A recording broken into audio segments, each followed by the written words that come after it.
फक्त एकच मी उदाहरण देईन, साधं उदाहरण आहे त्याच्यामध्ये.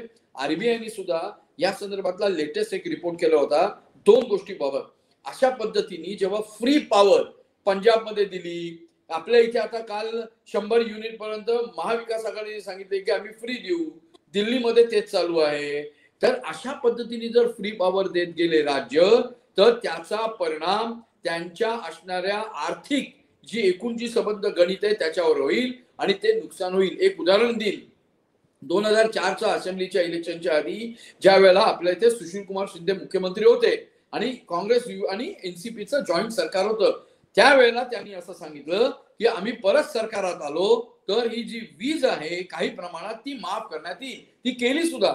पण विलासराव जेव्हा परत मुख्यमंत्री आले तेव्हा आम्हीच त्या प्रेस कॉन्फरन्सला होतो. कॅबिनेटनी निर्णय घेणं मानलं त्या विलासरावला की त्यांना ऍटलीस्ट गट्स दाखवले, त्यांनी येऊन अपियर झाले प्रेस समोर आणि सांगितलं वीकली कॅबिनेट नंतर की होय, आम्ही जी ही योजना केलेली होती ती केवळ इलेक्शन पुरतीच होती. आता आम्हाला असं जाणवत आहे ही जर चालू राहिली फुकट वीज योजना शेतकऱ्यांसाठी आणि शेतीसाठी, तर राज्य सरकारवर हे किमान 1000 ते 1800 कोटी रुपयाचं बर्डन येईल, ते परवडणार नाही. त्यामुळे आम्ही ही कॅन्सल करतोय.